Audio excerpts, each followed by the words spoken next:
Now we are going to discuss the chemical properties of nonmetals. But in your textbook it is not mentioned the chemical properties of nonmetals. Then also we can study some of the reactions, important reaction. The first reaction we are going to study how nonmetals reacts with the oxygen. Similarly what we studied in the metals. How metals reacts with oxygen. We studied that when a metal reacts with oxygen, they produce metal oxide. That means they are basic in nature. They are basic oxide. When metals reacts with oxygen, they produce metallic oxide, which are basic in nature. Why we are called them as basic in nature? Because when they dissolve in water, they form alkali. So they are basic in nature. Now we are going to discuss how nonmetals reacts with oxygen. Here, when a non-metal reacts with oxygen, they give non-metallic oxide. Whereas in metal, they are forming metal oxide. Here, they are forming non-metallic oxide. But these oxides are acidic in nature. What formed here is an acidic in nature. In metal, we saw they are basic in nature. Here, the oxide formed is acidic in nature.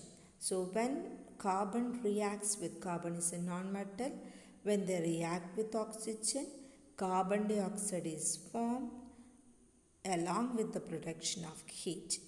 The carbon dioxide that formed is acidic in nature. The acidic oxide, when they dissolve in water, they form acid. That's why they are acidic.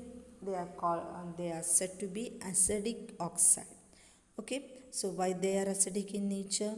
When they dissolve in water, they produce acid. In the case of metals, the oxide formed is formed when they are dissolved in water, they form alkali. So they are basic in nature. Here, non-metals reacts with oxygen forming acidic oxide. When they dissolve in water, they form acids. Okay, keep it in your mind. The other reaction, when carbon is burned in an insufficient supply of oxygen. Here, when they get sufficient supply of oxygen, they convert into carbon dioxide.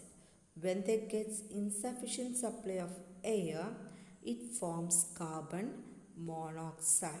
Carbon monoxide is a very toxic substance.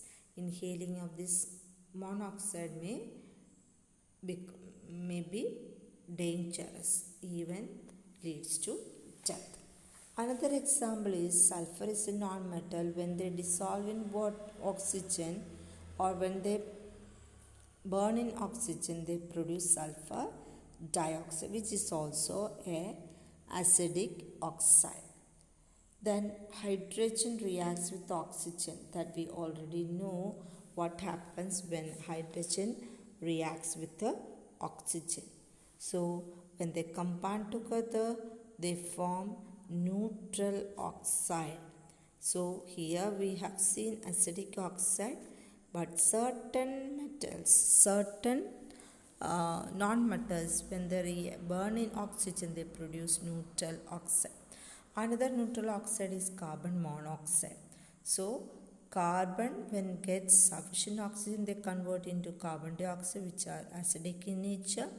Sulfur, when they burn in oxygen, they giving sulfur dioxide, which also a acidic oxide. But when carbon burns in insufficient oxygen, they form carbon monoxide, which are neutral in nature. Hydrogen, when they reacts with oxygen, they form water. It is also a neutral oxide. Hydrogen oxide is a neutral oxide.